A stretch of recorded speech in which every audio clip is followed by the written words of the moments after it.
আজকে বিষয় হচ্ছে যে অনেক অ্যাডভোকেট পরীক্ষার জন্য যে প্রশ্নগুলো খুবই গুরুত্বপূর্ণ এবং ক্রিটিক্যাল, সেই বিষয়গুলো নিয়ে আজকে আলোচনা করব। যে বহুমুখী, যে আপিল আদালতের আদেশের বিরুদ্ধে আপিল দায়ের করা যায় কি, যদি যায় কখন, সংশ্লিষ্ট বিধান উল্লেখ করে আলোচনা করব। সাধারণত আপিল আদালতের কোনো আদেশের বিরুদ্ধে আপিল করা যায় না। তবে দেওয়ানি কার্যবিধি 1908-এর 43 আদেশের এক বিধিতে বলা আছে যে আপিল আদালতের আদেশের বিরুদ্ধে আপিল করা যায়। তা আপিলকারীর অনুপস্থিতির জন্য আপিল খারিজ হলে আপিল পুনর্গ্রহণ করার জন্য 41 আদেশের 19 বিধি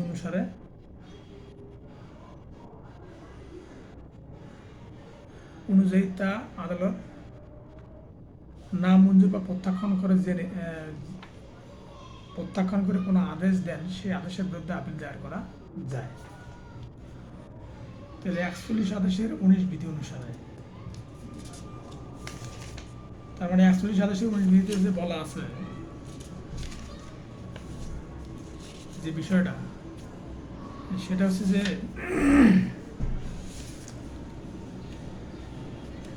অনুপস্থিতির জন্য খারিজ হলে আপিল পুনর্গ্রহণ, মানে বাদী বা বিবাদী যদি আপিলে যদি অনুপস্থিত থাকে এবং সেটা যদি খারিজ করে দেয়, তাহলে সে আপিলটা করা যায় এবং সে আপিলটা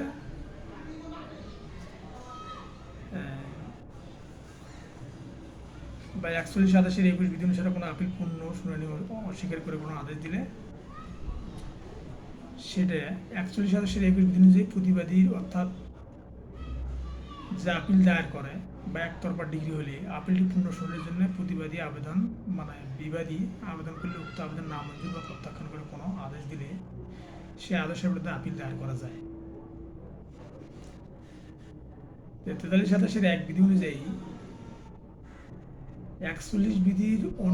41 আদেশের 19 বিধি অনুযায়ী আবেদন প্রত্যাখ্যান করে আদেশ দিলে সেই আদেশের বিরুদ্ধে আপিল দায়ের করা যায়। আবার 41 আদেশের 21 বিধি অনুযায়ী আবেদন প্রত্যাখ্যান করে আদেশ দিলে তার বিরুদ্ধে আপিল দায়ের করা যায়। এখন বিষয় হলো যে 43 আদেশের এক বিধিতে যে 25টা আদেশের কথা বলা আছে, যে আদেশগুলোর বিরুদ্ধে আপিল দায়ের করা যায়, সেটা হচ্ছে যে আদেশাবলী হইতে আপিল বা নিম্নলিখিত আদেশগুলো হইতে 104 ধারা বিধান অনুসারে আপিল চলবে। সে যে 25টা বিষয় আছে, সেই 25টা বিষয় আজকে বলবো। সেটা হচ্ছে যে 8 আদেশের 10 বিধি অনুসারে যদি উপযুক্ত আদালতে পেশ করিবার জন্য আর্জি ফেরত দিবার আদেশ দেন, তা সেই আদেশের বিরুদ্ধে আপিল চলবে, আপিল করা যাবে। আপনি একটা আদালতে আপিল করতে গেছেন, সে আদালতে ইখতিয়ার নাই, এই কারণে আপনাকে আদেশ দিয়েছে এবং অন্য আদালতে মামলা করার জন্য, তাহলে এই আদেশের বিরুদ্ধে আপনি আপিল দায়ের করতে পারবেন। তবে 7 আদেশের 10 বিধি অনুসারে কোনো পক্ষের বিরুদ্ধে রায় ঘোষণা করে কোনো আদেশ দিলে, মানে 7 আদেশের 10 বিধি অনুসারে, অর্থাৎ 7 আদেশে আসছে হলো 8G, মানে সে 8Gর যে বিষয়টা আছে, যদি কোনো পক্ষের বিরুদ্ধে রায় ঘোষণা করে কোনো আদেশ দেয়, তো সেটার জন্য আপনি কি করতে পারবেন, আপনি আপিল করতে পারবেন। আর 3 নম্বর হচ্ছে 9 আদেশের 9 বিধি অনুসারে মোকদ্দমা খারিজ হলে, দেখা গেল আপনি মোকদ্দমা দায়ের করছেন এবং মোকদ্দমায় উপস্থিত না থাকার কারণে মামলাটা খারিজ হয়ে গেছে, তো এই ক্ষেত্রে আপনি কি করতে পারবেন, আপনি আপিল করতে পারবেন। আর 9 আদেশের 13 বিধি অনুসারে, মানে একতরফা ডিগ্রি যদি দেখা গেল যে আপনার মামলার দিনে যে লোক মামলা করছে ওই লোক অত্যন্ত চালাক হওয়ার কারণে একতরফা ডিগ্রি যে একটা আদেশ দিছে আদালত, সেই আদেশের মধ্যে বা একতরফা আদেশের যে শুনানি, অর্থাৎ মামলা শুনানির সময় বিবাদী অনুপস্থিত ছিল, তাহলে কিন্তু মামলাটা একতরফা হবে। এই একতরফার বিরুদ্ধে আপনি কি করতে পারবেন, আপিল করতে পারবেন উচ্চ আদালতে। আর 10 আদেশের 4 বিধি অনুসারে কোনো পক্ষের বিরুদ্ধে রায় ঘোষণা করে কোনো আদেশ, আমরা জানি যে 10 আদেশের মধ্যে আহ, পক্ষদের পরীক্ষাকরণ বিষয়ে একটা বিষয় বলা আছে, যে পক্ষদের পরীক্ষাকরণ, এই পরীক্ষাকরণের মধ্যে 4 বিধিতে বলা আছে যে কোনো পক্ষের বিরুদ্ধে রায় ঘোষণা করিয়ে কোনো আদেশ। এখন পক্ষদের পরীক্ষা করে যদি পক্ষদের মন মতো না হয় আদালতের, তাহলে সেই জন্য আদালত বাদীর পক্ষে রায় দিতে পারে বা বিবাদীর পক্ষে রায় দিতে পারে। তা সেটার জন্য কিন্তু আপিল করা যাবে 43-27 এক বিধি অনুসারে। আর 11 আদেশের 21 বিধি অনুসারে কোনো আদেশ, মানে আমরা জানি যে কোনো বিষয় উদ্ঘাটন করার জন্য দেওয়ানি কার্যবিধিতে সেটা 11 আদেশে বলা আছে। তাই 11 আদেশের 21 বিধি অনুসারে কোনো আদেশ দিলে, মানে অর্থাৎ আপনাকে একটা বিষয় উদ্ঘাটন করার জন্য বলছে, অর্থাৎ একটা দলিল হাজির করার জন্য বলছে, কিন্তু আপনি আদালতে সেটা দাখিল করেন নাই, তখন কিন্তু আদালত কী করবে, যেহেতু আপনি দাখিল করতে পারেন না, এই জন্যে আপনার অমান্যতার কারণে আদালত একটা রায় দিবে, এবং এই রায়টার জন্য একটা রায় দিবে বা আদেশ দিবে। এই আদেশের বিরুদ্ধে আপনি কী করতে পারেন, আপিল করতে পারবেন। আর 16 আদেশের 10 বিধি অনুসারে সম্পত্তি ক্রয়ের জন্য কোনো আদেশ।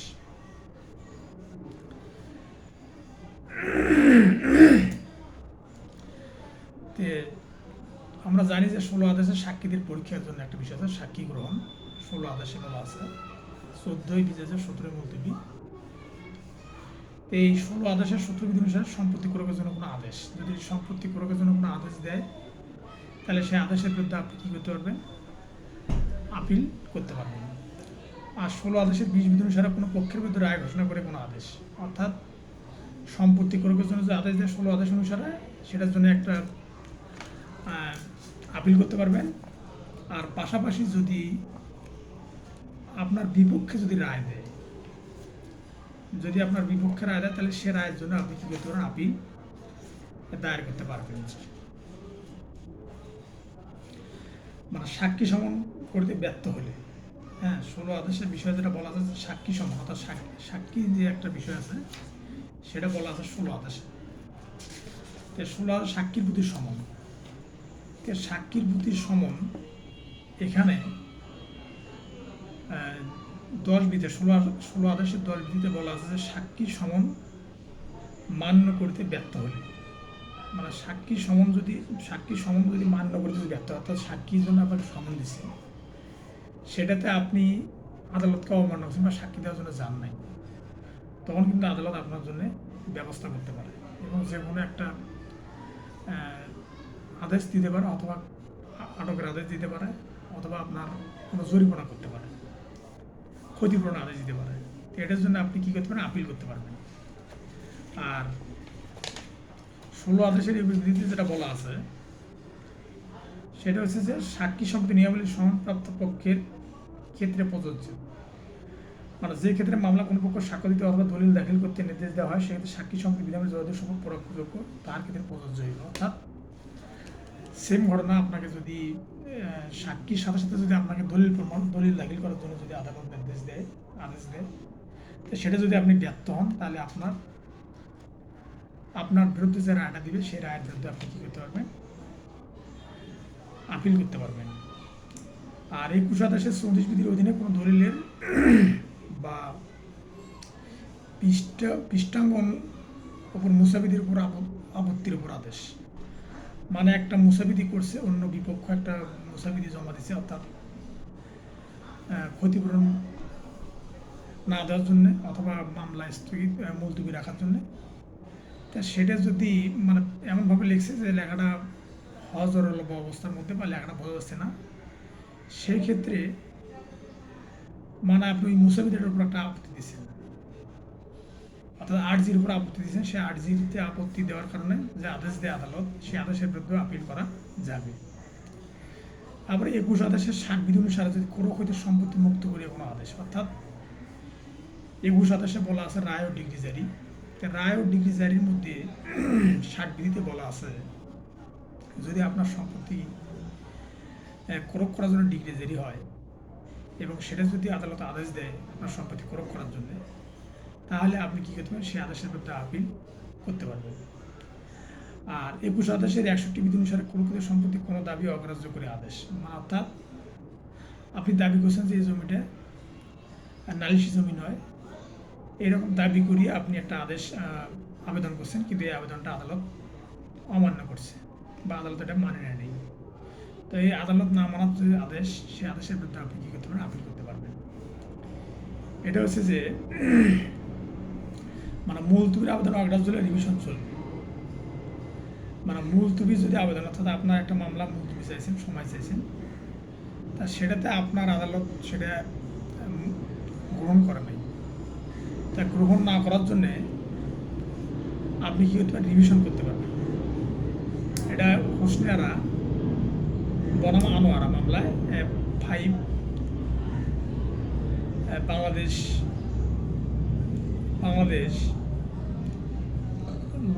ল কোর্ট হাইকোর্ট ডিভিশনের 111 নম্বর পেজে এই মামলাটা বলা আছে, অর্থাৎ 5 BLC হাইকোর্ট 111 নম্বর মামলায় এটা বলা আছে, 111 নম্বর পেজে এই মামলাটা দেওয়া আছে। আর 21 আদেশের 72 এবং 92, 21 আদেশের 72 এবং 92 বিধি অনুসারে নিলাম বিক্রয় রদ করিয়া বা নিলাম বিক্রয় রদ করতে অস্বীকার করে কোনো আদেশ। আপনার জমিটা আপনি এক জায়গায় লোন নিচ্ছেন, লোন নেওয়ার পর লোনটা পরিশোধ করতে পারেন নাই, এই লোন পরিশোধ না করার জন্যে কোনো যে ব্যাংক আপনাকে লোন দিয়েছে সেই ব্যাংক আপনার জমিটা নিলামে ডাকছে। তা এখন এই নিলাম ডাকার কারণে আপনার জমিটা এখন যে কিনবে তার হয়ে যাবে। তাই আপনি নিলাম রদের জন্য মামলা করতে পারবেন। এই নিলাম রদ করার জন্য আপনি আপিল করতে পারবেন যে ব্যাংক মামলা করছে, এখন ব্যাংকে মামলা করার কারণে আপনারটা লোন নেওয়ার জন্য আপনি যদি লোন নিচ্ছেন সেই লোনের প্রেক্ষিতে ব্যাংক মামলা করছে, তে আদালত নির্দেশ যে ওনার যদি লোনটা পরিশোধ করছে না, এই জন্যে তার জমিটা নিলামে তোলা হবে, এই আদেশ দিচ্ছে আদালত। এই আদেশের বিরুদ্ধে আপনি আপিল করতে পারবেন। আর 22 আদেশের 9 বিধি অনুসারে মোকদ্দমা বাতিল বা খারিজের আদেশ রদ করে কোনো আদেশ, মানে 22 আদেশের 9 বিধি অনুসারে যে 22 আদেশের যে বিষয়টা বলা আছে সেটা হলো যে মানে প্রতিনিধি, অর্থাৎ রিপ্রেজেন্টেটিভ, যেটা প্রতিনিধিত্বমূলক মোকদ্দমা বা রিপ্রেজেন্টেটিভ কেস যেটাকে বলে, এই কেসের মধ্যে একটা বিষয় যেটা চলে আসছে যে পক্ষগণের মৃত্যু, বিবাহ বা দেউলীয় অবস্থা, মানে যদি পক্ষগণের মৃত্যু হয় বা যদি কারো যদি বিবাহ সম্পৃক্ত কোনো বিষয় হয় বা দেউলিয়া হয়, তাহলে পক্ষগণের যে মৃত্যুর কারণে যে আপনার যে নেক্সট অভিভাবক বা প্রতিনিধি যে আপনি, যদি এই আদেশটা, অর্থাৎ আপনি যে আপনার পিতার মৃত্যুর পর যে আপনি অভিভাবক, এই অভিভাবক যদি কোনো কারণে যদি আপনি না হতে পারেন, মানে আপনি অভিভাবক হতে পারতেছেন না, সেক্ষেত্রে মানে আদালত আপনাকে অভিভাবক হিসেবে গ্রহণ করতেছে না, তাহলে বা আপনার পিতার মৃত্যুর পরে আপনার মামলাটা খারিজ হয়ে গেছে, তাহলে আপনি কি করবেন? মানে আপনার পিতা বেঁচে থাকাকালীন অবস্থায় মামলা চলছে, আপনার পিতা মারা যাওয়ার পরে মামলাটা খারিজ হয়ে গেছে। তো এই খারিজ হয়ে যাওয়ার কারণে আপনি এখন এই খারিজের বিরুদ্ধে আপনি আপিল করতে পারবেন, অর্থাৎ যে মৃত্যু, অর্থাৎ পক্ষগণের মৃত্যু যে বিষয়টা বলা আছে, বা দেউলিয়া হয়ে গেছে অথবা মামলাটা অ্যাবেট হয়ে গেছে, অক্ষম হয়ে গেছে, মামলা খারিজ হয়ে গেছে, তো এই মামলাটা পুনর্জীবিত করার জন্য আপনি কী করতে পারবেন? আপিল করতে পারবেন। আর 22 আদেশের 10 বিধি অনুসারে আরেকটা বিষয় বলা আছে, সেটা হচ্ছে যে কোনো মোকদ্দমার চূড়ান্ত আদেশের পূর্বে সত্য নিয়োগের ক্ষেত্রে কার্যপদ্ধতি, মানে একটা মোকদ্দমা করা, একটা মামলা দায়ের হয়েছে, দায়ের হওয়ার পর চূড়ান্ত একটা নির্দেশ দিছে বা আদেশ দিছে, তো এই আদেশের পূর্বে মানে সত্য নিয়োগের ক্ষেত্রে কার্যপদ্ধতি, অর্থাৎ যে আদেশটা দিছে এই আদেশের মধ্যে ধরেন যে বাটোয়ারা মামলা একটা আদেশ দিছে আদালত, এখন এই আদালত বাটোয়ারা মামলা যে আদেশটা দিল, এই আদেশের মানে কীভাবে জমিটা বণ্টিত হবে সে আদেশটা দেয় নেই বা সে বিষয়টা বলা নেই, সেটার জন্য আপনি কী করতে পারবেন, আপিল করতে পারবেন। তারপর 23 আদেশের 3 বিধি অনুসারে কোনো চুক্তিপত্র, আপোসনামা বা পরিশিষ্ট লিপিবদ্ধ করিতে অস্বীকার করিতে কোনো আদেশ, মানে 23 আদেশে বলা আছে মোকদ্দমা প্রত্যাহার ও মীমাংসা। তো মোকদ্দমা প্রত্যাহার ও মীমাংসা 3 বিধিতে বলা আছে যে 3 বিধিতে যে বিষয়টা আছে সেটা হচ্ছে যে আপনি একটা মোকদ্দমার আপোস করছেন, এখন এই আপোস করার কারণে একটা চুক্তিপত্র বা আপোসনামা আছে। এখন চুক্তিপত্র বা আপোসনামাটা মানে এমনভাবে লিপিবদ্ধ করছে যেটা আপনার বিপক্ষে চলে গেছে। আপনি আপোস করছেন, আপোসের কথাবার্তা ছিল এক, কিন্তু লেখা হয়েছে আর এক। তো এটার জন্য আপনি এটা এখন এই আপোসনামা মানতেছেন না, তখন আপনি এটার জন্য কী করতে পারবেন, আপিল করতে পারবেন। যদিও এটা আপোসনামার বিরুদ্ধে আপিল করা বা চুরানামার ডিগ্রির বিরুদ্ধে আপিল করার কোনো বিধান নাই, কিন্তু এই 41 আদেশের 1 বিধি অনুযায়ী মানে যেগুলো পর্যাপ্ত নয়, যে কারণগুলো পর্যাপ্ত নয় সেই কারণগুলোর জন্য কী করা যাবে, আপিল করা যাবে। তো এই অপর্যাপ্ত কারণের মধ্যে 104 ধারায় এই অপর্যাপ্ত কারণের মধ্যে এই কারণটা বলছে যে আপনি একটা আপোস করছেন, আপোসের কথাবার্তা ছিল একটা, কিন্তু সেখানে দেখা গেছে যে অন্য একটা বিষয়ে সম্পৃক্ত করছে যেটার সাথে যেটা আপনি জানেন না। আপোসনামা করবে ঠিক আছে, কিন্তু আপনার বিপক্ষে গেছে ওই আপোসনামাটা, তাহলে কিন্তু এই আদেশের বিরুদ্ধে আপনি কী করতে পারেন, আপিল করতে পারবেন। আবার 25 আদেশের 2 বিধি অনুসারে কোনো মোকদ্দমা খারিজের আদেশ রদ করিবার জন্য কোনো আবেদনপত্র, আপিলযোগ্য মোকদ্দমার ক্ষেত্রে প্রত্যাখ্যান করিয়া কোনো আদেশ। তার মানে 25 আদেশের যে বিষয়টা বলা আছে সেটা হচ্ছে যে খরচার জন্য জামানত, মানে একটা মোকদ্দমা খরচ পরিচালনা করার জন্য বা একটা মোকদ্দমার খরচ কীভাবে পরিচালিত হবে, যেটাকে আমরা খরপোশ ভাতা বলি বা খাওয়ান খোরাক যেটাকে বলা হয়, এমন অর্থাৎ খরচা বাবদ যখন বাদী নিকটে জামানত চাওয়া হয়, অর্থাৎ এই খাওয়ান খোরাকি বা খরপোশ ভাতা যেটা, সেটা আপনার কাছে আগে আদালতে জমা দিতে হবে। এখন আদালতে এই যে জামানতটা দিতে হবে, এই জামানতটা এত পরিমাণ ধরছে যে আপনার পক্ষে দেওয়া সম্ভব না, তখন আপনি আদালতের এই আদেশের বিরুদ্ধে আপনি কী করতে পারবেন, তখন আপনি এই আদেশের বিরুদ্ধে কী করতে পারবেন, আপনি আপিল দায়ের করতে পারবেন। অর্থাৎ 25 আদেশের 2 বিধিতে বলা আছে যে আপনাকে যে জামানত দেওয়ার জন্য যে আদেশ দেওয়া হয়েছে সেটা দিতে যদি আপনি ব্যর্থ হন, আদালত আপনাকে জামানত দেওয়ার জন্য আদেশ দিল কিন্তু এই জামানতটা দিতে আপনি ব্যর্থ হয়েছেন, এই ব্যর্থতার কারণে আপনাকে আদালত বলছে যে ওকে গ্রেপ্তার করো বা সম্পত্তি ক্রোক করো। তো তখন আপনি এই যে আদেশটা দিল আপনাকে গ্রেপ্তার করার বা সম্পত্তি ক্রোক করার জন্য, সেটার জন্য আপনি আপিল করতে পারবেন। সেটা হলো 43 আদেশের 1 বিধি অনুযায়ী। তারপর 34 আদেশের 2, 4 ও 7 অনুসারে বন্ধকি টাকা পরিশোধের সময় ভিত্তি অগ্রাহ্য করে কোনো আদেশ দিলে, তাহলে আমরা জানি যে 34 আদেশের মধ্যে যে বিষয়টা বলা আছে সেটা হচ্ছে যে স্থাবর সম্পত্তি বন্ধক সম্পর্কে মোকদ্দমা। তার মানে আগে মানে স্থাবর সম্পত্তি অর্থাৎ আপনার জমি একজন কাছে বন্ধক রাখছেন, তা রাখার পরে যে এই যে টাকা লেনদেনের একটা বিষয়টা, যে বন্ধকি সম্পত্তি উদ্ধারের অধিকার হরণের মোকদ্দমা প্রাথমিক ডিগ্রি, অর্থাৎ আপনি বন্ধক রাখছেন কিন্তু আপনি জমিটা কলা দেন নাই, তো বন্ধক রাখার জন্য বন্ধক রাখার কয়েক বছর পর আপনি টাকা ফেরত দিতে চাচ্ছেন, কিন্তু যে লোক বন্ধক নিয়েছে সে লোক বলতেছে আমি টাকা নেব না।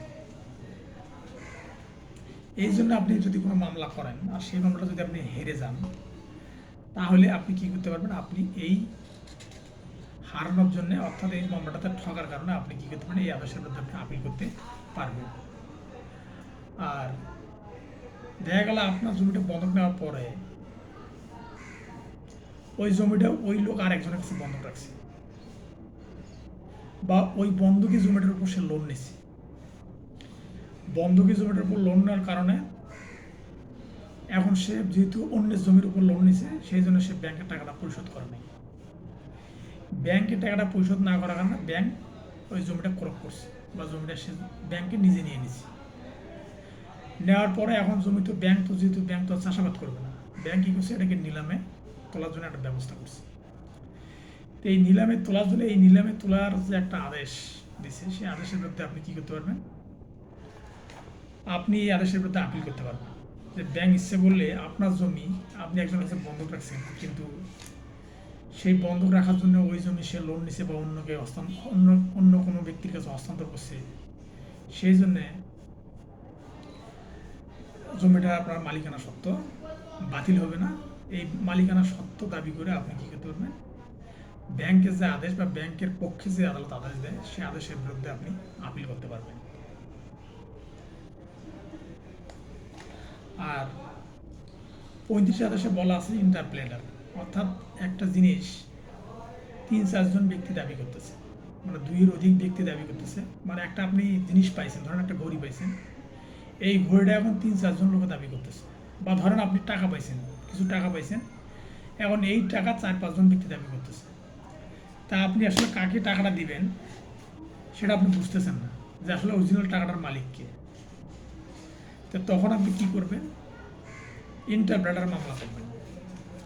ইন্টারপ্রেটার মোকদ্দমার মধ্যে বলা আছে যে তখন আপনার ইন্টারপ্রেটার মামলা করতে, অর্থাৎ এই ইন্টারপ্রেটার মোকদ্দমায় আদালত মামলা করতে যে অর্থটা খরচ হবে, সে অর্থটা আপনাকে দিয়ে দিবে। তারপর এখন যেহেতু অনেক কয়জন বিবাদী, ওই বিবাদীরা প্রমাণ করবে আদালতের কাছে যে কার এই টাকাটা, যারা প্রমাণ করতে পারবে টাকাটা তাকে দিবে। তার মানে আপনি দায়মুক্ত হলেন, এবং যারা এর 3-4 জন ব্যক্তি যে দাবি করতেছে এটা আমার, এটা আমার, তারা এটা প্রমাণ করিয়ে তখন তারা এটা গ্রহণ করতে পারবে। তো এটা হচ্ছে ইন্টারপ্রেটার মোকদ্দমা। আর 37 আদেশে বলা আছে যে হস্তান্তরযোগ্য দলিলের উপর সংক্ষিপ্ত কার্য পদ্ধতি। মানে আমি একটা দলিল, যেটা ধরেন যে চেক হতে পারে, বিনিময়পত্র হতে পারে, এটার উপর একটা সংক্ষিপ্ত বিবরণ আপনি লিখছেন। যেমন ধরেন যে তাকে 2 লাখ টাকা বা একটা চেকের উপর 2 লাখ টাকা দেওয়ার জন্য অনুরোধ করতেছি। এখন সে 2 লাখ টাকার আপনি তাকে এই সংক্ষিপ্ত একটা সারমর্ম দিয়ে দিয়েছেন চেকের পেছনে বা সামনে, কিন্তু সে কি করছে, এটা হলো 2 লাখ টাকার পরিবর্তে 3 লাখ টাকা করছে। তো এই যে 3 লাখ টাকা করছে এবং 3 লাখ টাকার করার পরে যে মামলাটা হলো, আপনি দিয়েছেন 2 লাখ টাকা, সে তুলছে 3 লাখ টাকা। এটা যদি কোনোভাবে যদি কেস হয় বা মামলা হয়, তাহলে সেক্ষেত্রে আপনি কী করতে পারবেন, আপনি যদি ওই কেসে যদি হারেন, তাহলে আপনি ওই আদেশের বিরুদ্ধে আপিল করতে পারবেন। যেমন ধরেন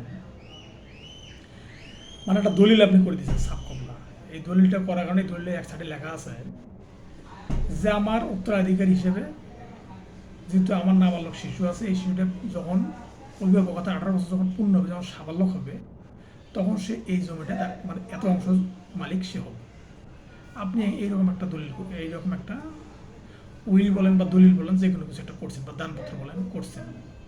করার পরে কোনো এক সময় দেখা যাচ্ছে যে আপনার ওই জমিটা অন্য একজন দাবি করতেছে, তখন সেক্ষেত্রে আপনার এই যে হস্তান্তরযোগ্য যে দলিলটা যে আছে আপনার, অর্থাৎ যেটা আপনি সংক্ষিপ্তভাবে লিখছিলেন একটা প্যারা বা একটা নোট, সেই নোটটা তখন কার্যকর হবে।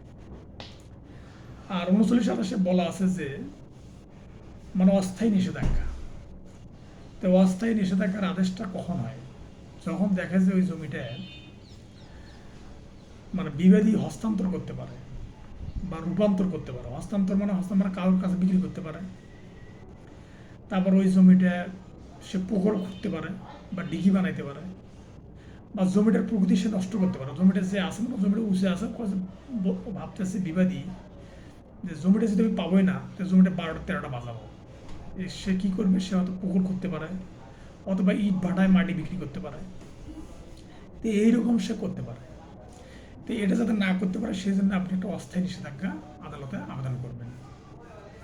এবং অস্থায়ী নিষেধাজ্ঞার প্রথম শর্ত হচ্ছে যে একটা মামলায় জয়ী হওয়ার একটা মামলা থাকতে হবে। তারপরে এটা যে বিবাদী যে হস্তান্তর করবে, সেটার একটা সম্ভাব্য একটা বিষয় থাকতে হবে। যে তার এটা এটা হস্তান্তর করতে পারে, বিক্রি করতে পারে, বা জমিটার ক্ষতি করতে পারে, যেমন ধরেন যে পুকুর বা ডিঘি করতে পারে। তো এইরকম যদি সন্দেহ হয় তখন আপনি অস্থায়ী নিষেধাজ্ঞা জারি করতে পারবেন। তো এই অস্থায়ী নিষেধাজ্ঞার আদেশ দিল আদালত, সেই আদেশের বিরুদ্ধে আপনি কী করতে পারবেন?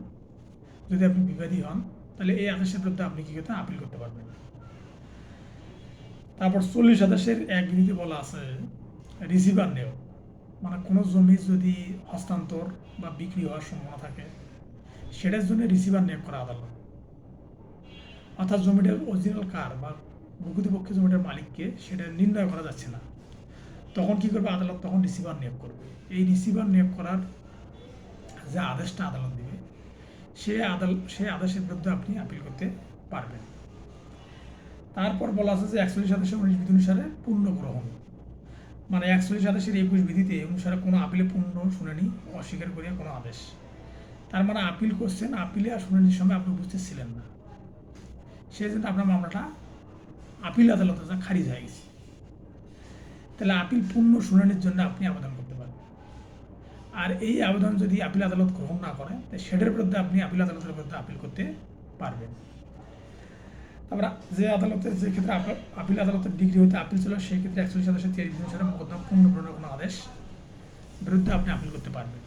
যেমন ধরেন যে আপনি একটা মামলায়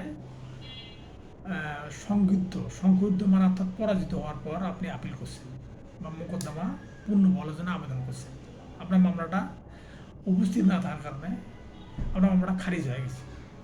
তো খারিজ হওয়ার কারণে আপনি এই খারিজ হওয়ার আদেশের বিরুদ্ধে আপনি আপিল করছেন। এখন যার কাছে আপিল করছেন সে আর আপিল শুনতেছে না, তো সে ওই মানে অর্থাৎ যার কাছে আপিল করছেন সে কী করছে? মামলাটা খারিজ করে দিয়েছে, খারিজ আদেশ দিচ্ছে, না এই আপিল আর গ্রহণযোগ্য নয়, এই বলে একটা সে আদেশ দিয়ে দিচ্ছে। এই আদেশের বিরুদ্ধে আপনি 41 আদেশের 23 বিধি অনুসারে আবার ওটা কী করতে পারবেন? আবার আপিল করতে পারবেন। তারপরে 45 আদেশের 6 বিধি অনুসারে প্রত্যয়নপত্র মঞ্জুর অস্বীকার করে কোনো আদেশ। তার মানে 45 আদেশের 6 বিধি অনুসারে প্রত্যয়নপত্র মানে আপনি একটা প্রত্যয়নপত্র নিয়েছেন চেয়ারম্যানের কাছ থেকে, আর নাগরিক সনদপত্র বা প্রত্যয়নপত্র, এটা নেওয়ার পরে এটা আদালত অস্বীকার করছে যে এটা আমি এই চেয়ারম্যানের এই প্রত্যয়নপত্র আমি এটা মানি না, তখন আপনি এটার বিরুদ্ধে হাইকোর্ট বিভাগ ব্যতীত আপনি যে কোনো আপনি হাইকোর্ট বিভাগ ব্যতীত অন্য কোনো আদালত, যেগুলো জেলা ও দায়রা জজ আদালত বা সিনিয়র সহকারী জজ আদালত বা যুগ্ম জেলা জজ আদালতে আপনি কী করতে পারবেন? মানে অর্থাৎ আপনার মান অনুযায়ী আপনি আপিল করতে পারবেন। তারপর 47 আদেশের 4 বিধি অধীনে রিভিউর আবেদন মঞ্জুর করে কোনো আদেশ, মানে আপনি একটা মামলায় জয়ী হয়েছেন, জয়ী হওয়ার পর বিবাদী পক্ষ ওটাকে রিভিউ করছে, তো রিভিউর আবেদন মঞ্জুর করছে আদালত। তো এই রিভিউর আবেদন যে মঞ্জুর করছে, এই মঞ্জুর করার একটা যে আদেশ, অর্থাৎ আপনি মামলা একটা দিচ্ছেন, যে তারপরে ওই আপনার মামলাটা কী করছে? সে আপিল রিভিশন না করে রিভিউ করছে, যে মামলাটা পুনরায় দেখা হোক যে মামলাটার মধ্যে কোনো সমস্যা আছে কিনা বিবাদী পক্ষ। তো এই যে মামলাটা পুনরায় দেখার জন্য যে একটা আদেশ দিছে, এই আদেশের বিরুদ্ধে কী করতে পারবেন? আপনি আপিল করতে পারবেন। দেওয়ানি কার্যবিধির অনেকগুলো সমস্যা, দেওয়ানি যেগুলো আসলে 2-3-4 ঘন্টা এগুলো আসলে পাঠ করা বা এগুলো জানানো সম্ভব না। আর বিষয়টা হচ্ছে যে দেওয়ানি মামলার পাশাপাশি মানে দেওয়ানি মামলাটাকে আয়ত্ত করার জন্য কিছু হিটলারি বুদ্ধি আছে, যে হিটলারি বুদ্ধিগুলো খুব মারাত্মক, এবং এইগুলো হচ্ছে মানুষের জীবনের জন্য চলার জন্য বা কোনো বিষয়কে আয়ত্ত করার জন্য খুব একটা গুরুত্বপূর্ণ একটা বিষয়, বিশেষ করে যারা ভবিষ্যৎ জীবনে অ্যাডভোকেট হবে তাদের জন্য খুব গুরুত্বপূর্ণ। সেটা হচ্ছে যে মানে আপনি জানেন যে 51টা আদেশ আছে দেওয়ানি কার্যবিধিতে এবং অসংখ্য বিধি, যে বিধিগুলোর শেষ নাই। যেমন 21 আদেশের মধ্যে প্রায় 146টার মতো বিধি আছে। তো এইরকম প্রায় টোটাল এই মানে অর্থাৎ এখন বর্তমান মামলার যে কার্যক্রমগুলো পরিচালনা হচ্ছে সেই কার্যক্রমের মধ্যে এই মামলাগুলো যে ধীরে ধীরে অনেক টাইম লাগতেছে, প্রথম দ্বিতীয় তৃতীয় প্রজন্ম শেষ হচ্ছে, মামলার রেস শেষ হচ্ছে না। এটার কারণ হচ্ছে যে অনেকগুলো বিধি এবং বিধি রয়েছে, আদেশ রয়েছে এবং অনেক ধারা আছে। তাই হিটলারি বুদ্ধি সেটা হচ্ছে যে দেওয়ানি কাজবিধি যে প্রমাজা আবিবি ও আরে হাবিবি, এটার মধ্যে পুরো দেওয়ানি কাজবিধি যে 158টা 1 থেকে 158টা ধারা আছে, সেই বিষয়গুলো এর মধ্যে আছে। সেটা হচ্ছে প্রথম হচ্ছে প্রাথমিক আলোচনা, এটা হচ্ছে যে 1 থেকে 6 ধারার মধ্যে আছে। যে প্রাথমিক আলোচনাটা যেটা মানে অর্থাৎ 1 থেকে 58 আদেশ ধারার মধ্যে 1 থেকে 6 ধারার মধ্যে আছে প্রাথমিক আলোচনা। এবং এটার আছে 11টা আছে অধ্যায়। দেওয়ানি কাজবিধি 1908-এর 11টা অধ্যায় আছে। এবং মাতে হচ্ছে মামলা বা সাধারণ মোকদ্দমা, যেটা মামলা বা সাধারণ মোকদ্দমা হয়, এটা আছে 9 থেকে 35-এর বি ধারা পর্যন্ত। এটা হচ্ছে প্রথম অধ্যায় আছে।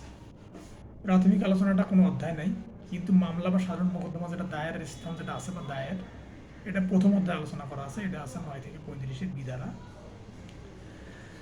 যাতে হচ্ছে জারি ডিগ্রি জারি কার্যক্রম, এই ডিগ্রি জারি কার্যক্রম 36 থেকে 74 ধারার মধ্যে। মানে অর্থাৎ আপনি যদি কোনো ডিগ্রি পান, এই ডিগ্রিটা 48 ধারা অনুযায়ী, দেওয়ানি কাজবিধির 48 ধারা অনুযায়ী 2 বছরের মধ্যে যদি ডিগ্রি জারি আবেদন করেন আদালতে, তাহলে বিবাদী পক্ষকে নোটিশ দেওয়া লাগবে না।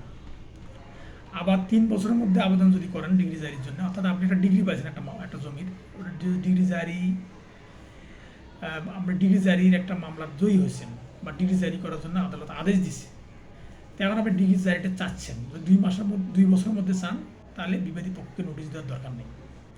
যদি 3 বছরের মধ্যে চান, তাহলে বিবাদী পক্ষকে নোটিশ দিতে হবে। আর যদি 12 বছর পর এই ডিগ্রি জারি আর আপনি আর জারি করাতে, আদালত দ্বারা জারি করতে পারবেন না। তবে বিশেষ ক্ষেত্রে পারবেন, সেটা হচ্ছে যে যদি বিবাদী পক্ষ যদি 12 বছর পরেও যদি ওই জমিটা যদি কোনো প্রতারণা বা কোনো মিথ্যাভাবে যদি ওই জমিটা দখল করার চেষ্টা করে বা পায়তারা করে, তাহলে ওই ডিগ্রি জারি 12 বছর পরে আপনি ডিগ্রি জারি আবেদন করতে পারবেন। সেক্ষেত্রে উভয় পক্ষকে নোটিশ দিয়ে ওই মামলাটা আবার পুনর্জীবিত করে ডিগ্রি জারির জন্য আবেদন করা যাবে। আর আতে হচ্ছে আনুষঙ্গিক কার্যক্রম, যেটা আছে 75 থেকে 78 ধারা। এটাই আনুষঙ্গিক কার্যক্রমের মধ্যে মানে কমিশন, মানে অর্থাৎ দেওয়ানি আদালত যে কমিশন বিভিন্ন কিছু নিয়োগ করে, সেটা এটার মধ্যে আলোচনা করা আছে, বা রিসিভার, সব কিছু এটার মধ্যে আলোচনা করা আছে, যে 75 থেকে 78 ধারার মধ্যে এই বিষয়টা আছে। তারপর বিতে হচ্ছে আবিবি, বিতে হচ্ছে বিশেষ ক্ষেত্রে মোকদ্দমা, এটা আছে 79 থেকে 88 ধারার মধ্যে। তো 79 থেকে 88 ধারার মধ্যে যেহেতু ইন্টারপ্রেটার মামলা একটা আছে, 88 ধারা আছে ইন্টারপ্রেটার মামলা, এবং এটার আদেশ হচ্ছে 35 আদেশ। হ্যাঁ, এই ইন্টারপ্রেটার মামলা মোকদ্দমার আদেশটা হচ্ছে 35 আদেশ। তো এখানে যেহেতু এটা বিশেষ ক্ষেত্রে মোকদ্দমা, অর্থাৎ এই ইন্টারপ্রেটার মোকদ্দমাটা হচ্ছে এমন মোকদ্দমা যে আপনি একটা টাকা পাইছেন, সেই টাকাটা 3-4 জন দাবি করতেছে, তাহলে আপনি ইন্টারপ্রেটার মোকদ্দমা করতে পারবেন। তারপরে আবিবি, বিতে হচ্ছে বিশেষ ক্ষেত্রে একটা মোকদ্দমা, সেটা হচ্ছে 79 থেকে 28 ধারা। আর হচ্ছে বিশেষ কার্যক্রম সমূহ, এটা হচ্ছে 89 থেকে 93 ধারা। আমরা জানি যে 89 থেকে 93 ধারার মধ্যে দেওয়ানি কাজবিধি যে বিষয়গুলো আছে, সেগুলো হচ্ছে বিশেষ কার্যক্রম সমূহ, মানে এগুলো আদালত বিশেষ ক্ষেত্রে নিয়ে থাকে, যেগুলো আদালত নিতেও পারে আবার নাও নিতে পারে, অর্থাৎ বিশেষ ক্ষেত্রে এগুলো নিয়ে থাকে। ও আর হাবিবি হতে হচ্ছে অতিরিক্ত কার্যক্রম সমূহ, যেটা আছে 94 থেকে 95 ধারা। মানে অর্থাৎ 94 থেকে 95 ধারায় বলা আছে যে 89 থেকে 93 ধারা বলা আছে যে উৎপাদ বা জনসাধারণের সমস্যা আছে, এগুলো বিষয়, এগুলো আছে বিশেষ কার্যক্রম সমূহ। আর অতিরিক্ত কার্যক্রম 94 থেকে 95 ধারা, এটাতে বলা আছে যে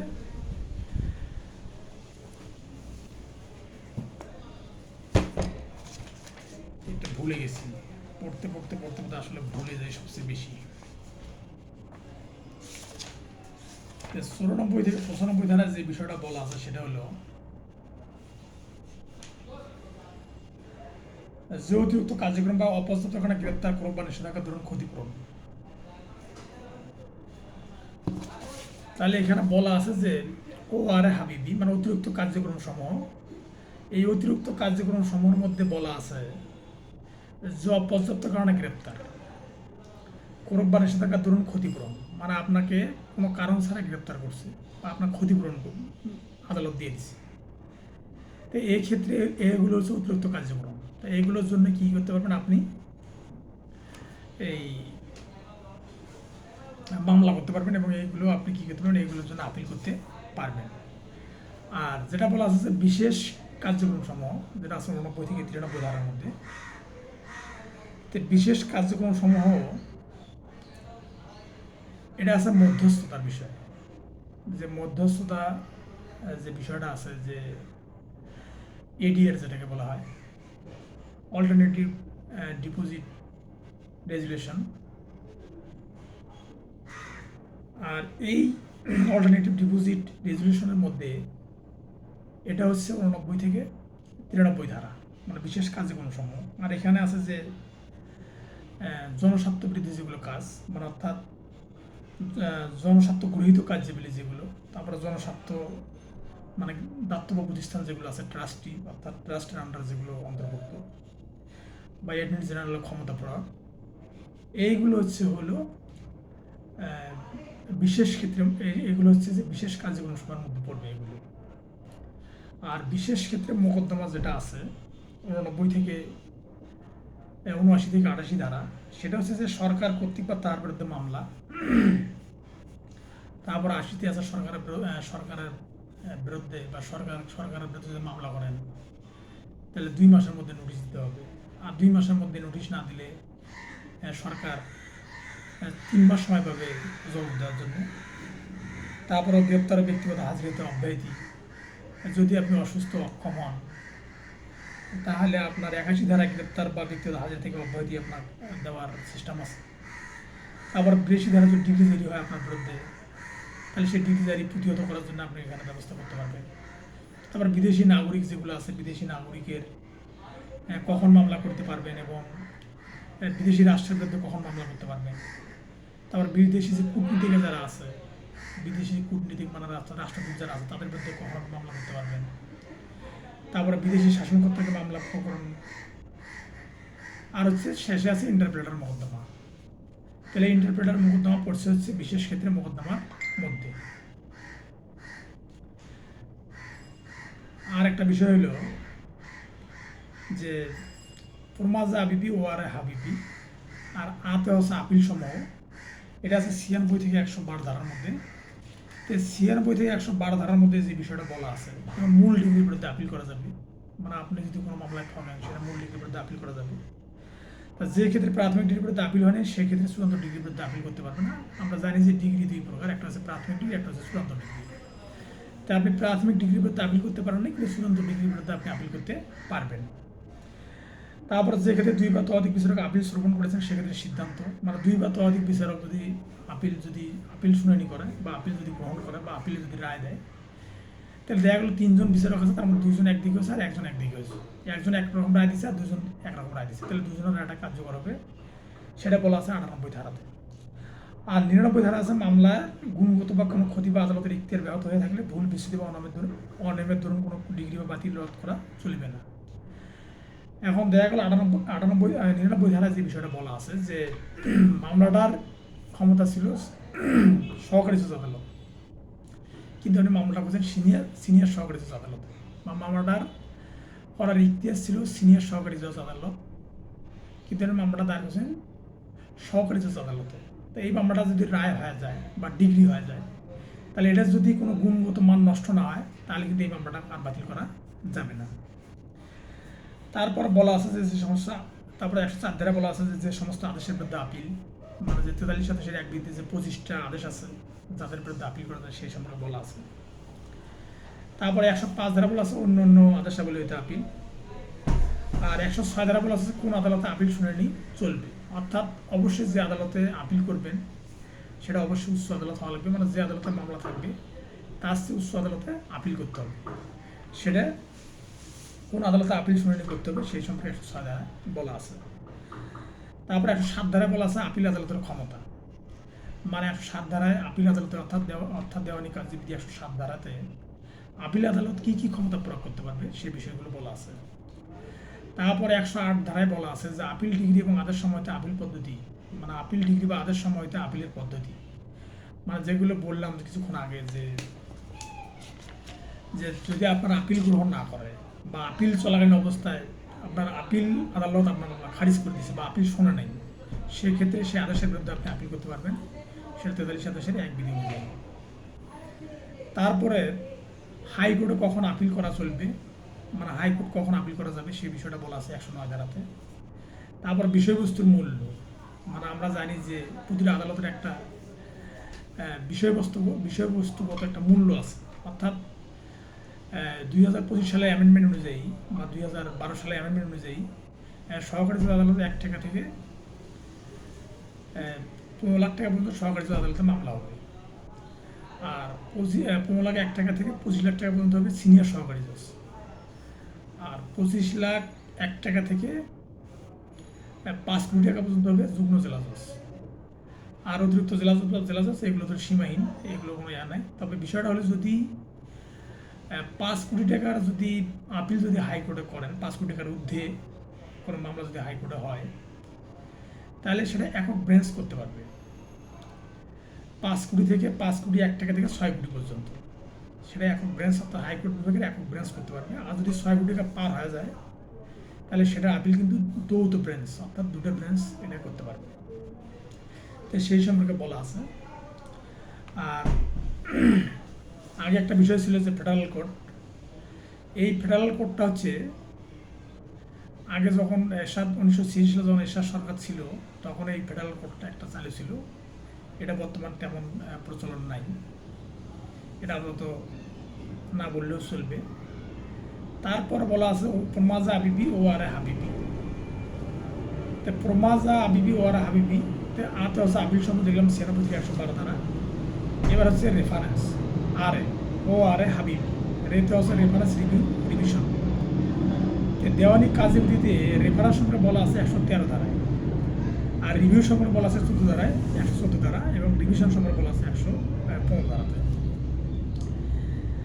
প্রমাজা আবিবি ওয়ারা হাবিবি, হাতে হচ্ছে হাইকোর্ট বিভাগের বিধানসমূহ। এই হাইকোর্ট বিভাগের বিধানসমূহ, হাইকোর্ট বিভাগ সম্পর্কে বিধান যে দেওয়া আছে, এটা বলা আছে 116 থেকে 120 ধারাতে। 116 ধারায় বলা আছে এই খণ্ড কেবলমাত্র কতিপয় হাইকোর্ট ক্ষেত্রে প্রযোজ্য হবে, মানে অর্থাৎ কোনগুলো হাইকোর্টের ক্ষেত্রে প্রযোজ্য হবে সেটা 116 ধারায় বলা আছে। আর 117 ধারায় বলা আছে যে হাইকোর্ট সময় এই বিধি প্রয়োগ করবে। আর 118 ধারা বলা আছে খরচা নির্ধারণের পূর্বে ডিগ্রি জেরি, অর্থাৎ হাইকোর্ট বিভাগ যে খরচা নির্ধারণ করবে সেটা বলা আছে 118 ধারাতে। আর 119 ধারাতে বলা আছে যে অনুমোদিত ব্যক্তি আদালত বক্তব্য পেশ করতে পারবেন, অর্থাৎ হাইকোর্টে অনুমোদিত ব্যক্তি ছাড়া কেউ বক্তব্য পেশ করতে পারবে না, সেই সম্পর্কে বলা আছে। আর 120-এ বলা আছে যে হাইকোর্টের আদি ইখতিয়ার যেসব ব্যাপারে এই বিধানসভা প্রযোজ্য নয়, মানে অর্থাৎ আদি ইখতিয়ার বলতে একটা কথা আছে, অর্থাৎ যে মামলাটা যে আদালতে হওয়ার কথা ছিল সেই আদালতে যদি মামলাটা না করেন, অর্থাৎ ওই আদালতের যে ক্ষমতা থাকবে হাইকোর্টে যখন কোনো কিছু করবেন তখন সেটা ওই আদি ইখতিয়ারের ক্ষমতাটা হাইকোর্ট বিভাগ করতে হবে, সেটা 120 অনুযায়ী। আর ও আর হাবিবি, বিতে হচ্ছে হাইকোর্ট বিভাগের হাইকোর্ট বিভাগ সম্পর্কে বিধান গেল। এবার হচ্ছে বিতে হচ্ছে বিধিসমূহ, মানে দেওয়ানি কাজে যদি বিভিন্ন প্রকার বিধি আছে, সেটা আছে 121 থেকে 131 ধারার মধ্যে। তো 121-এ আছে যে প্রথম তফসিলে বিধিসমূহ প্রতিক্রিয়া, আর দ্বিতীয়তে 122-এ আছে যে সুপ্রিম কোর্টের বিধি প্রণয়নের ক্ষমতা, 123-এ আছে যে বিধি প্রণয়ন কমিটি গঠন, 124 আছে যে কমিটি হাইকোর্টে প্রতিবেদন দাখিল করবে, 125 বাতিল, 126 আছে বিধি অনুমোদন সাপেক্ষ হইবে, 127 আছে বিধি প্রকাশনা, 128 আছে যে বিষয় সম্পর্কে অনুরূপ বিধি প্রণীত হতে পারে, আর 129, 30, 31 এটার বাতিল। আর আরেকটা বি আছে হাবিবি, তো বিতে হচ্ছে বিবিধ। তো বিবিধের মধ্যে বলা আছে যে 132 ধারা থেকে 158 ধারা পর্যন্ত। তো 132 ধারা বলা আছে যে কতিপয় মহিলা ব্যক্তিগত হাজির থেকে অব্যাহতি পাবে, 133 ধারায় বলা আছে যে অন্যান্য ব্যক্তিদের অব্যাহতি, 134-এ বলা আছে যে ডিডি জারি ছাড়া গ্রেপ্তার, মানে অর্থাৎ ডিডি জারি ছাড়াই গ্রেপ্তার করছে, 135-এ বলা আছে যে দেওয়ানি দেওয়ানি গ্রেপ্তার হইতে অব্যাহতি, দেওয়ানি গ্রেপ্তার হইতে অব্যাহতি। 135-এর এতে বলা আছে দেওয়ানি প্রণা আটক এবং গ্রেপ্তার হইতে সংসদ সদস্যদের অব্যাহতি, অর্থাৎ 135 অনুযায়ী বলা আছে যে সংসদ সদস্যকে কোনো দেওয়ানি মামলা আটক করা যাবে না। 136-এ বলা আছে জেলার বাইরে অবস্থিত ব্যক্তিকে গ্রেপ্তার বা সম্পত্তি প্রয়োগের পদ্ধতি। 136-এ বলা আছে যদি কোনো জেলার বাইরে মানে অর্থাৎ ইখতিয়ার যদি বাইরে, আদালতের যদি ইখতিয়ার বাইরে যদি কোনো কিছু থাকে সেটা কীভাবে আটক করবে, সেটা কীভাবে গ্রেপ্তার করবে সেটা বলা আছে 136 ধারাতে। তারপরে 137 ধারা বলা আছে অধস্তন আদালতের ভাষা, তার মানে আদালতের ভাষা কী হবে, ইংলিশ হবে না বাংলা হবে, সেটা বলা আছে 137 ধারাতে। তারপরে 138 ধারাতে বলা আছে সাক্ষ্য ইংরেজি ভাষায় লিপিবদ্ধ করিবার জন্য হাইকোর্টের ক্ষমতা, মানে ইংরেজি ভাষায় যে সাক্ষ্য মানে ইংরেজি ভাষায় যে রায় দিবে বা রায় প্রদান করবে, এটা হচ্ছে দেওয়ানি কার্যবিধির 138 ধারা অনুযায়ী। তারপরে 139-এ বলা আছে হলফনামা শপথ কাহার দ্বারা প্রচলিত হইবে, অর্থাৎ আমরা জানি যে আমি যাহা বলিব সত্যি বলিব, এই যে হলফনামার শপথ এটা কার দ্বারা প্রচলিত হবে, এটা বলা আছে 139 ধারা অনুযায়ী। 139 ধারাতে এটা বলা আছে যে কার দ্বারা এটা পরিচালিত হবে, এটা জারিকারক করবে না কোর্টের কোনো কর্মকর্তা কর্মচারী করবে বা কোনো বিচারক করবে, সেটা বলা আছে 139 ধারাতে। আর 140 ধারাতে বলা আছে যে উদ্ধার মূল্য ইত্যাদি নির্ধারক, তার মানে এটা উদ্ধার করতে কত টাকা লাগতে পারে বা কোনো একটা বিষয় উদ্ঘাটন করতে কত টাকা লাগতে পারে বা কমিশন প্রেরণ করতে কত টাকা লাগতে পারে, এটা নির্ধারণ করবে 140 ধারা অনুযায়ী। আর 141 ধারা বলা আছে যে বিবিধ কার্যক্রম সমূহ। আর 142 ধারা বলা আছে যে আদেশ এবং বিজ্ঞপ্তি লিখিত হবে, মানে যদি আদালত কোনো কিছু যদি আদেশ দেয় বা যদি কোনো বিজ্ঞপ্তি দেয় সেটা অবশ্যই লিখিত হবে, সেটা বলা আছে 142 ধারাতে। আর 143 ধারাতে বলা আছে ডাক মাসুল, মানে আদালতের নির্ধারিত কিছু ডাক মাসুল, অর্থাৎ আদালতে যদি কোনো নোটিশ দেয় সেই নোটিশটা কিন্তু ডাক পর্যায়ে বা জারিকারকের মাধ্যমে আসে, সেটা কোন পদ্ধতি আদালত অনুসরণ করবে সেটা বলা আছে 143 ধারাতে। তারপর হচ্ছে 140 ধারাতে আছে পুনরুদ্ধারের দরখাস্ত, মানে অ্যাপ্লিকেশন টু দ্য রেস্টিটিউশন, মানে যেমন বলা আছে 103 ধারাতে, 100 ধারাতে ফৌজদারি কার্যবিধি 100 ধারাতে বলা আছে সার্চ ওয়ারেন্ট, মানে কোনো অবৈধ ব্যক্তিকে অর্থাৎ কোনো ব্যক্তিকে অবৈধভাবে আটক করে রাখা। এদিকে দেওয়ানি কার্যবিধিতে বলা আছে যদি কেউ যদি কাউকে আটক করে রাখে তাহলে সেটা 140 ধারা অনুযায়ী সেটা কী হবে, সেটাকে পুনরুদ্ধারের জন্য বা কী পদ্ধতিতে পুনরুদ্ধার করা উচিত সেই বিষয়টা উল্লেখ করা আছে দেওয়ানি কার্যবিধি 140 ধারাতে।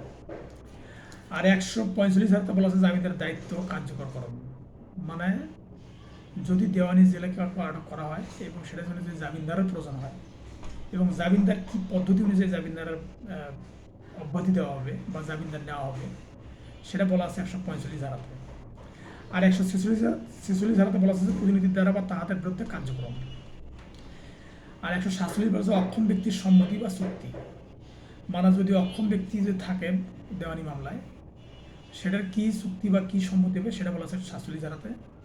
আর 148 ধারাতে বলা আছে সময় বৃদ্ধিকরণ, মানে অর্থাৎ ডিগ্রি জারির যে সময় বৃদ্ধিকরণের জন্য যে বিষয়টা বলা আছে সেটা বলা আছে 148 ধারাতে। আর 149 ধারাতে বলা আছে কোর্ট ফির ঘাটতি পূরণের ক্ষমতা, মানে 149 ধারাতে বলা আছে কোর্ট ফি, যেমন আপনি কম টাকা মূল্যে কোর্ট ফি দাখিল করছেন, এখন বেশি টাকার জন্য আদালত আপনাকে আদেশ দিচ্ছে, সেটা যদি আপনি 21 দিনের মধ্যে যদি সেই আদেশটা পূরণ না করেন তাহলে আপনার মামলা খারিজ হয়ে যাবে, সেটা বলা আছে 149 ধারাতে। 150 ধারাতে আছে কার্য হস্তান্তর, মানে এক আদালত থেকে যে অন্য আদালতে মামলাটা যে হস্তান্তর করবে সেটা বলা আছে 150 ধারাতে। আর 151 ধারায় বলা আছে যে আদালতের অন্তর্নিহিত ক্ষমতা ব্যতিক্রম, মানে আদালত ইনহেরেন্ট পাওয়ার যেটা ব্যবহার করে সেটা কি হবে বা সেটা কীভাবে হবে, বিশেষ করে আদালত যে তার অন্তর্নিহিত শক্তি বা অন্তর্নিহিত ক্ষমতা ব্যবহার করে দুটোর ক্ষেত্রে, সেটা হচ্ছে যে অধস্তন আদালতের কার্যক্রম পরিচালনায় যদি কোনো ভুল ত্রুটি থাকে সেক্ষেত্রে আদালত এটা ব্যবহার করতে পারে।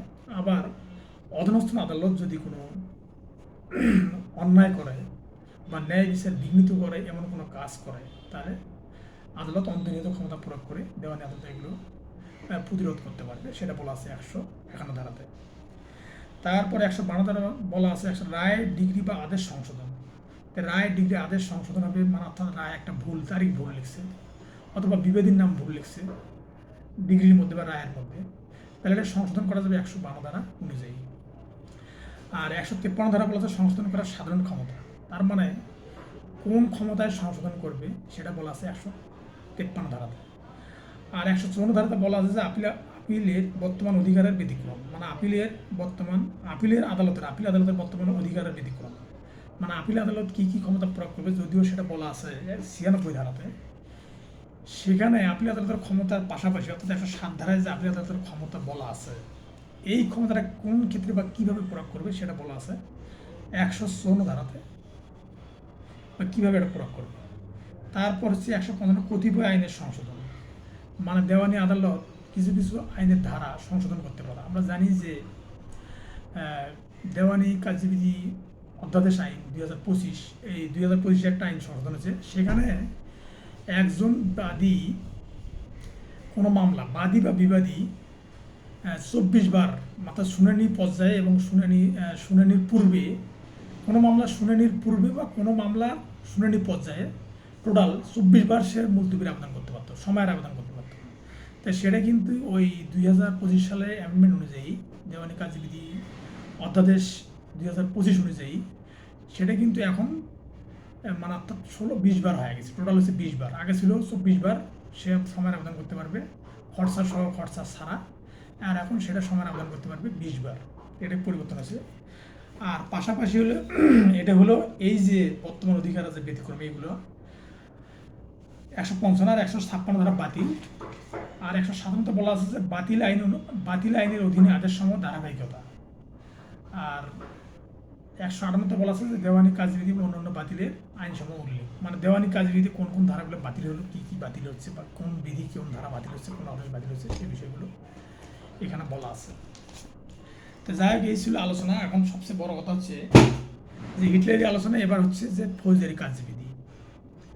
এই ফৌজদারি কার্যবিধি খুবই গুরুত্বপূর্ণ, যেটা আসলে আমাদের জন্য এবং সকলের জন্য লাগে, এবং আমরা যেগুলো অপরাধ করি সেগুলো সবগুলো ফৌজদারি কার্যবিধি অনুযায়ী করে থাকি। এই ফৌজদারি কার্যবিধি যে বিষয়গুলো, ফৌজদারিতে কার্যবিধির যে বিষয়গুলো খুব গুরুত্বপূর্ণ হয়ে দাঁড়ায়, সেটা হচ্ছে যে প্রথমে আসাদ পরে তবু আবিষ্কার করে। এই প্রথমে আসাদ পরে তবু আবিষ্কার করে, এইটার মধ্যে পুরো ফৌজদারি কার্যবিধির 1 থেকে 565টা ধারা আছে, যেগুলো আসলে মানুষ জানতে চায়, কিন্তু এতগুলো বিষয় যেহেতু অনেক বড় মানুষের ধৈর্য কম, এই জন্য তারা পড়ে না। তো প্রথমে হচ্ছে প্রাথমিক আলোচনা, যেটা আছে 1 থেকে 5 ধারার মধ্যে, যে প্রাথমিক বিষয়টা আছে 1 থেকে 5 ধারার মধ্যে। আর প্রথম প্রাথমিক আলোচনা। আর আসাদ হচ্ছে আদালতের শ্রেণীবিভাগ ক্ষমতা, এটা আছে 6 থেকে 41 ধারার মধ্যে। আর দ্বন্দ্বের যেহেতু আসাদ দ্বন্দ্বের, তো দ্বন্দ্বের সাথে আছে সাধারণ কার্যক্রম, সেটা আছে 42 থেকে 105 ধারার মধ্যে। আর মানে অপরাধ দমন, সেটা আছে 106 থেকে 153 ধারার মধ্যে। তো প্রথমে আসাদ পরে তপু, পরেটা বাদ তপু, হচ্ছে তদন্ত, এটা আছে 154 থেকে 176 ধারার মধ্যে। তাহলে তপু পদ্ধতি, মানে অর্থাৎ অপরাধ তদন্তের পদ্ধতি কীরকম হবে সেটা বলা আছে 107 থেকে 403 ধারাতে। তারপর প্রথমে আসাদ পরে তবু আবিষ্কার, তাহলে আবিষ্কার এখানে আপিল আছে, হচ্ছে আপিল। তাহলে আপিল রেফারেন্স রিভিশন আছে 404 থেকে 442 এ ধারা পর্যন্ত। তারপরে বিতে হচ্ছে বিশেষ কার্যক্রম, এটা 464 থেকে 491 এ ধারা পর্যন্ত। তারপর হচ্ছে দ্বন্দ্বের মানে সম্পূরক বিধানাবলী আছে 492 থেকে 565 ধারা পর্যন্ত। তাহলে প্রথমে আসাদ পরে তবু আবিষ্কার করে, তাহলে প্রথমে আসাদ পরে তবু আবিষ্কার করে, এটার মধ্যে 1 থেকে 565টা ধারা আছে, যে ধারাগুলো আপনার ফৌজদারি কার্যবিধি ইজিলি মনে রাখার জন্য খুব সহজ হবে। আমরা জানি যে ফৌজদারি কার্যবিধিতে 9টা খণ্ড আছে। এই 9টা খণ্ডের মধ্যে প্রথম খণ্ডে আছে যে প্রাথমিক আলোচনা 1 থেকে 5 ধারা। দ্বিতীয় খণ্ড আছে হচ্ছে আসাদ, যেহেতু আদালতের শ্রেণীবিভাগ ক্ষমতা, এটা হচ্ছে 6 থেকে 41 ধারা। দ্বন্দ্বের সাথে সাধারণ কার্যক্রম, যেটা তৃতীয় খণ্ডে আছে, সেটা 42 থেকে 105 ধারা। তারপরে মানে আসাদ মানে অপরাধ দমন, মানে কিভাবে ফৌজদারি কার্যবিধিতে অপরাধ দমন করা হয় সেটা বলা আছে চতুর্থ খণ্ডে, এটা আছে হলো 106 থেকে 153 ধারা। পরে তপু হচ্ছে তদন্ত, তদন্ত হচ্ছে পঞ্চম খণ্ডে আছে, যেটা আছে 154 থেকে 176 ধারা। তারপর ষষ্ঠ খণ্ড তপু পদ্ধতি, ষষ্ঠ খণ্ড হচ্ছে 107 থেকে 403 ধারা। এরপর আছে সপ্তম খণ্ড, প্রথমে আসা পরে তপু আবিষ্কার, আছে আপিল রেফারেন্স রিভিশন 404 থেকে 442 এ ধারা পর্যন্ত, এটা আছে সপ্তম খণ্ডে। আর অষ্টম খণ্ডে আছে বিতে হচ্ছে বিশেষ কার্যক্রম, যেটা হলো বিশেষ কার্যক্রম আছে অষ্টম খণ্ডে, এটা হচ্ছে 464 থেকে 491 এ ধারা পর্যন্ত। আর নবম খণ্ড দন্তেশ্বর সম্পর্ক বিধানাবলী, এটা আছে 492 থেকে 565 ধারা পর্যন্ত। তো এখন বিষয় হলো যে এখানে অনেকগুলো ধারা আছে, যদিও ধারাগুলো দেওয়ানি কার্যবিধির মতো পড়া সম্ভব না। তারপর বিশেষ বিশেষ বিষয়গুলো জানা দরকার। সেটা হচ্ছে যে একটা বিষয় হলো যে তদন্ত হলে 154 থেকে 176 ধারার পদ্ধতি, মানে কি পদ্ধতি অবলম্বন করবে ফৌজের কার্যবিধি, সেটা বলা আছে হলো এই ষষ্ঠ খণ্ডে। ষষ্ঠ খণ্ডের যে বিষয়গুলো বলা আছে সেগুলো ধারাগুলো একটু বলি। সেটা হচ্ছে যে যেখানে ষষ্ঠ খণ্ডে বলা আছে যে 177 ধারা থেকে 403 ধারা পর্যন্ত। তো এখানে বিশেষ বিশেষ বিষয়গুলো বলা আছে যে 107 ধারায় বলা আছে অনুসন্ধান ও বিচারের সাধারণ স্থান, 178 ধারা বলা আছে দায়রা বিভাগের মামলা বিচারের আদেশ দিবে ক্ষমতা, 179 বলা আছে অপরাধ সংঘটন জেলা বা ফলাফল ঘটে স্থান আসামির বিচার হইবে, 180 বলা আছে মানে অর্থাৎ অপরাধের যে কার্য, যে ক্ষেত্রে অন্য কোনো অপরাধের কারণে অপরাধ, সেই ক্ষেত্রে বিচারের স্থান, 181 বলা আছে ঠগ হওয়া অথবা ডাকাতের দলভুক্ত হওয়া, হেফাজত হইতে পলায়ন করা ইত্যাদি। 182 বলা আছে অপরাধের স্থান যেখানে অনিশ্চিত অথবা শুধু এক জেলায় নয়, অথবা যেখানে অপরাধ চলতেছে বা একাধিক কাজের সমষ্টি, সেক্ষেত্রে অনুসন্ধান বা বিচারের স্থান। 183 বলা আছে ভ্রমণকালে সংঘটিত অপরাধ। 185 বলা আছে সন্দেহের ক্ষেত্রে হাইকোর্ট বিভাগ সিদ্ধান্ত গ্রহণ করিবেন কোন জেলা বা অনুসন্ধান ও বিচার অনুষ্ঠিত হইবে। মানে 185 বলা আছে যে সন্দেহের ক্ষেত্রে হাইকোর্ট বিভাগ সিদ্ধান্ত গ্রহণ করবে। আর 186 স্থানীয় অধিক্ষেত্রের বাইরের সংঘটিত অপরাধের জন্য সমন বা পরোয়ানা জারির ক্ষমতা।